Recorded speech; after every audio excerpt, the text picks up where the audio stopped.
And let's go ahead and dive on into the next track with Jethro Tull, Hey, I did it. We're going to move on to the Pine Marten's Jig, which is an instrumental, I see, because I'm looking at the lyrics and there are none to listen to. So let's go ahead and dive on in. We'll talk about it a little bit after. Hold on. Here we go.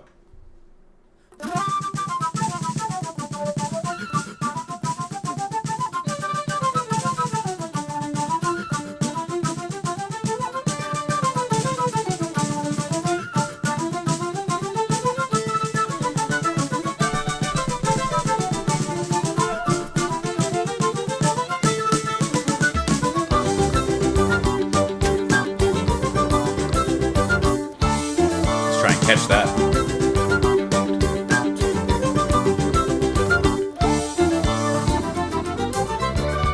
There's no way I'm gonna catch that.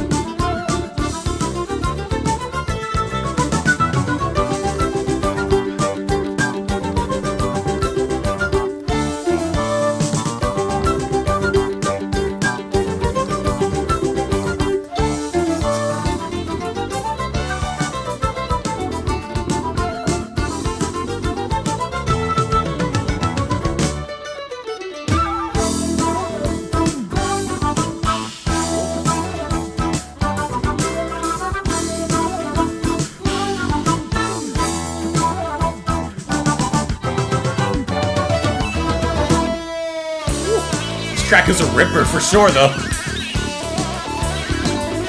Hey, Marten.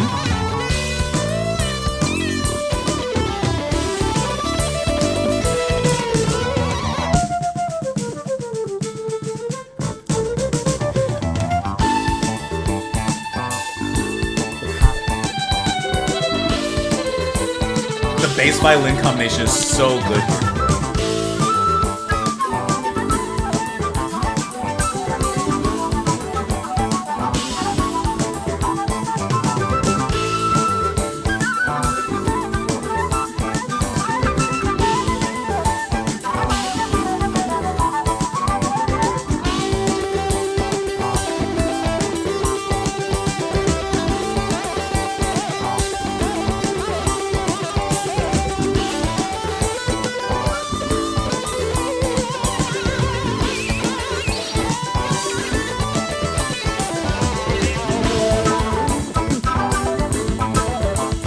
There's no break in this song.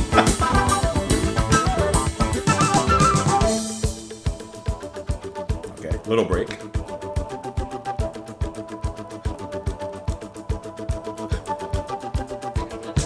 He has to be out of breath.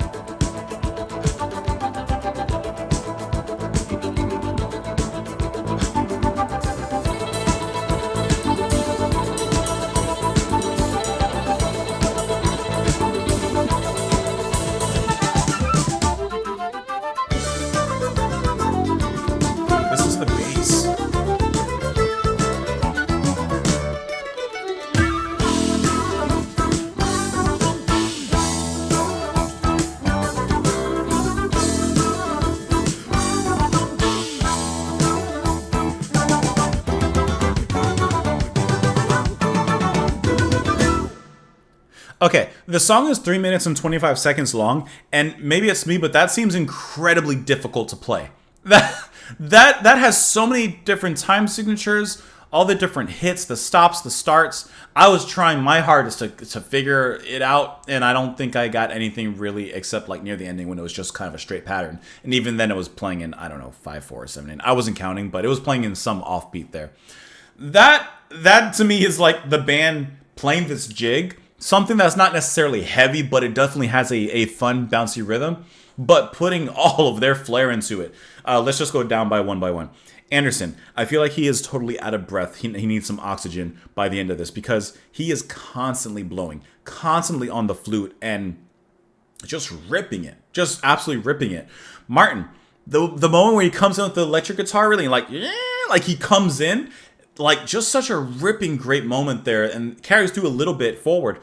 But the rhythm section on here is insane. From Peg and Craney, I love that fretless sound and how upfront it is in a lot of the moments. There's some moments where it's brought up front a little bit more and then pulled back, but I like that back and forth just from a mixed perspective because it gives it life and gives it breath when it needs to, but then it pulls it back and holds the reins in some more subtlety, which this song I don't think has a lot of subtlety. It's pretty much all out there front and center.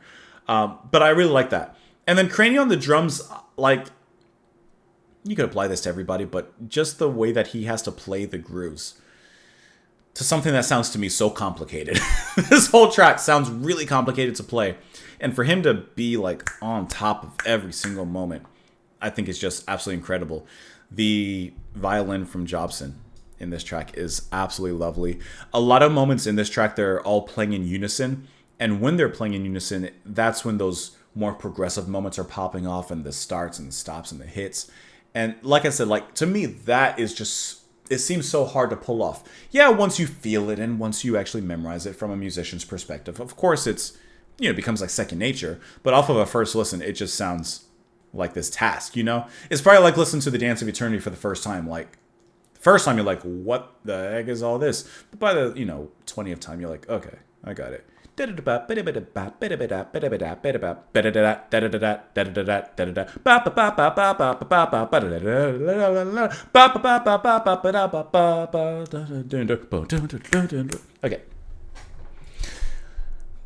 It's a great song. In the comments down below. I should make a video of just the whole thing. I should do the Dance of Eternity just like that. So vocalizations. Have a great rest of your day, guys. I will talk to you tomorrow. Bye. Oh.